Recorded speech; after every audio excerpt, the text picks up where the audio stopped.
Hey guys, good evening. I hope it's going great in the middle of right in the middle of the week. I hope the productivity is at its best. And yes, we had a great new moon process on Monday night, and I did receive a lot of people feedback from a lot of people saying how it was. And so, if you have not been there on that process and done that, the replay is available on malkanhpclass.com. Go to there and go to that replay, watch the replay towards the last part of the masterclass. We had done the new moon meditation. Today is day 3 of the new moon. So if you have missed that, you can do it today as well. Today is day 3. You can set your intentions, create your desires from anywhere between day 1 to day 3. So don't miss a chance, guys. This is something really, really powerful and you might not want to miss it. So that's it for the new moon. And a very important concept that I want to be talking about today is when I was having this conversation with my client, with my coaching client on about dealing with people, dealing with those kind of people, especially who feel that they are the smartest person in the room. How do you go about dealing with those kind of people, dealing with those kind of situations when you know that of course that person has an upper hand, but then in every situation, in everything that comes up, if that all that person is trying to do is to establish their smartness and then their intellectual ability, how do you deal with that kind of situation? That's an important one that came up. I was reading a very important book, and a few time ago, a few weeks ago, you can say, Marshall Goldsmith's "What Got You Here Will Not Get You There." It's a very interesting book and has a very interesting take on a few of these concepts. So, what Marshall says is this: one of the success habits that can get you into trouble is that always trying to establish your smartness in the room. How do you get it? So let's be real and let's be honest, guys. We all want, at some point or the other, we all love the habit of telling people, telling the world how smart we are. We do this to win people's admiration, to win people, to win people's appraisal on us that, wow, this lady is so intelligent, that guy is so good, he knows a lot of things, etc., etc. We need to let them know that we are at least they are intellectual equal, if not smarter than them. That's the innate human need that we all have. So that's why this makes us want to be the smartest person in the room. And the flip side is all this usually backfires. I mean, people do not like someone boasting of how smart they are, right? So how to deal with that? How to be one of those who doesn't do that? And how to deal with those kind of people if you're on the receiving end of it? What to do? Many of us, we may not be aware, but we are covertly or unwillingly doing that all day long. And how are we doing it? We do it when someone's talking to us and we are just yearning, but we are not really listening to what is it that they're saying. We do that when through our body language, we tell them that we are not interested in what they are telling us. Whenever someone is offering us some practical advice, we go back with the reward that, I already know that. When you give these kind of things, these kind of replies, you're giving them the message that maybe you're boasting of someone who knows it all and who doesn't need any practical advice. The problem is that we are not merely boasting of how much we know about the topic, but we are unknowingly or in some other ways, directly or indirectly, insulting that person, which is not a done deal, guys. It doesn't work that way. So in a way, what we're really saying is that you don't need to be here telling me this and you don't need to be wasting my time. We're telling them is that you have no idea how smart I am. I am ever so wise and ever so lovely, and save your advice for someone else.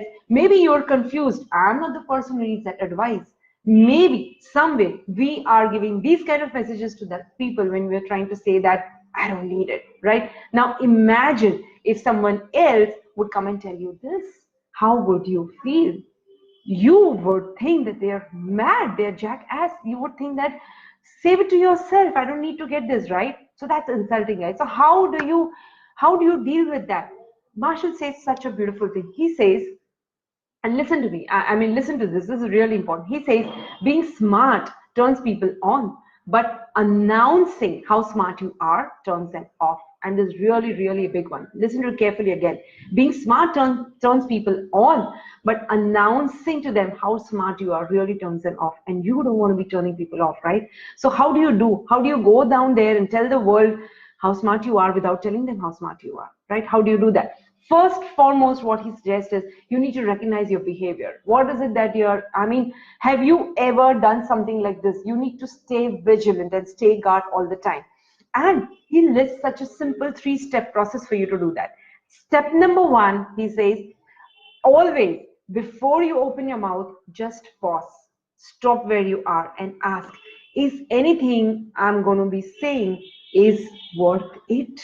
Is it worth it? Ask yourself this question. Step number 2, conclude that it's not. It's definitely not worth it. Whatever that you're going to say, it's not worth it. And step number 3, just say a simple thank you. That's all. Just the 3-step process. Before you open your mouth, just ask yourself, is what I'm going to say worth it? Second, step number 3 is conclude that's not worth it at all. And step number 3, just say thank you. It's so important for you. And as a matter of fact, I've been following this. The impediments that could come your way in following it is number 1. You will have to constantly remind yourself of this practice again and again. It may not come naturally to you, but staying present and staying guard helps. And step number 2 is that sometimes you may feel odd. You may feel that you don't want to do that. You may have to place the deliberate control over yourself. Nevertheless, but doing this helps in the longer term. It definitely helps. So try to practice it, guys. See how it goes for you. An important thing is that what he says is if you can resist the urge in a comfortable situation or a moment where you are in a dominant position, if you can manage your urge in these kind of situations, then you will certainly be able to have a better hold in situations where you are not dominant and not comfortable. So comfortable situations include those kind of things that arise into your office, with your subordinates, with your colleagues, with your near circle, right? And if you get comfortable doing this, you will definitely get better when you go and do it outside. And this is a $1 million advice. I think all of us should do that, right? Because your smartness doesn't count in telling people and boasting how you are. It all shows into your action. And come to think of it, high performance is all about that. When you show people, when you tell people with all the actions that you do, when you demonstrate those basic habits of clarity, energy, productivity, influence, and courage, it all shows up into your actions. And high performance is all about actions, guys. It's all about it. And this is one topic which definitely stokes me up. So for people who want to learn more about high performance, go to malkanhpclass.com. I just did a masterclass on 24th February at night. The replay is there.